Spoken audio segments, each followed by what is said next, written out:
We're supposed to hate all the things that Allah hates. For example, Allah hates lying, so we hate it too, and we stay away from it. Allah hates adultery, so we hate it too, and we stay away from it. Allah hates alcohol, so we hate it too, and we don't drink it, we don't sell it. Allah hates pork. Allah hates everything that He made haram. You're supposed to hate these things too. You know, so contrary to what Christians say, when they walk around saying God is love and God is great, and you should never say you hate anything. No, we're Muslims. Hello, we're not Christians, we're Muslims. So you don't never tell a Muslim that we're not supposed to hate. Oh yes, we do. We're supposed to hate all the things that Allah hates, even if it goes against our desires. And if you can truly hate the things Allah hates, this is a sign that you have love for Him. Also, another sign that you have love for Allah is to show your love and help to those who are allies with Allah and His Prophet. For example, you're supposed to treat the Muslims well. If you're going around picking fights on the internet with the Muslims, like so many do today, you're sitting up on Facebook arguing with your Muslim sisters in Islam, but then you go around to the Kafirs and you kiss their behinds. Okay? This is a sign that you have no love for Allah, because you're supposed to love all those who ally themselves with Allah. You're supposed to love your teachers, love the scholars, love your brothers and sisters in Islam. You're walking around hating other Muslims, then you have no love for Allah.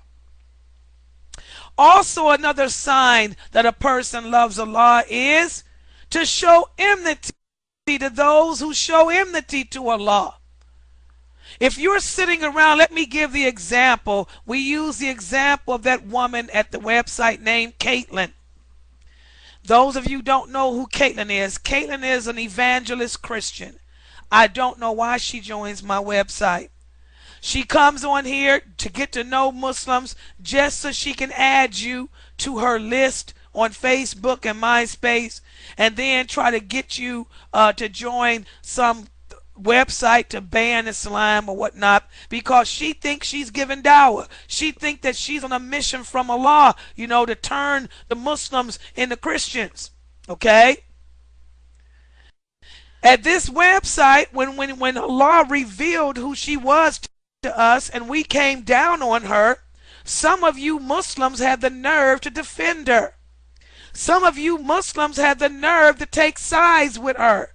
And some of you had the nerve to even go on Facebook and join her in slandering me and slandering my website. Okay? Find that you have no love for Allah, because you're supposed to hate the things that Allah hates.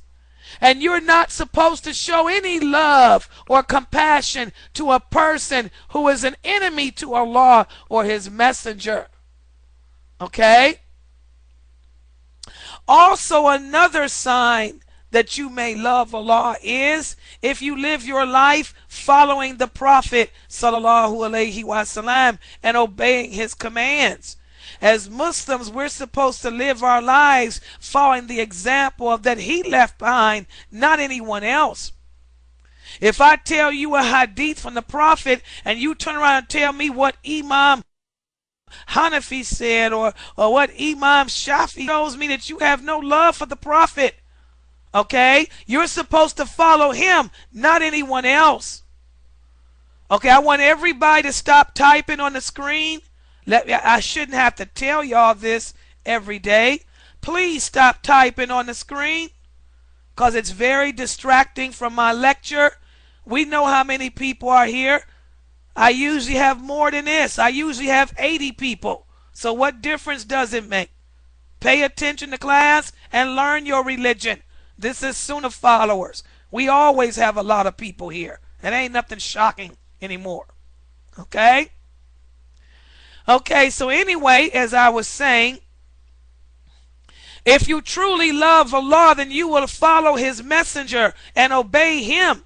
You would be living your life trying to adhere to the sunnah of the Prophet Muhammad sallallahu alaihi wasallam. You wouldn't be sitting up like so many Muslims do today, taking fatwa over the Prophet for him. Okay? So those are signs that a person has love for Allah. If you don't have all those signs, then you can say you love Allah, but in reality you don't. Also, guys, the Shahada, La ilaha illallah, it implies also having allegiance and enmity in certain matters such as Allah's religion. This is what I tell you guys. You can't straddle the fence. You cannot be part Christian and part Muslim. If you claim to be Muslim, then what are you doing going to a church? What are you doing reading the Bible? What are you doing walking around with crosses around your neck? Okay? If you truly have allegiance to him, sincere love towards Allah and his religion, you would not be sitting around trying to live another way of life. You wouldn't have any doubts about this way of life if you truly had love for Allah. Also, having allegiance to Allah involves having a love for his book too, the Quran. And this is why no Muslim should be reading the Bible. I don't care what these good speakers y'all like to listen to do. They ain't got no business reading no Bible. They're not true scholars. The true scholars don't read the Bible. The Bible doesn't exist. And what was good in it, Allah put in the Quran. Okay? The Prophet Muhammad never read a Bible. He never read any book but the Quran. Okay? So if you're sitting around using Christian proverbs, quoting verses from the scriptures of the past, then you have no allegiance to Allah. You have no allegiance to his book, because this is the book of Allah. It completed what came before it, and it replaced what came before it.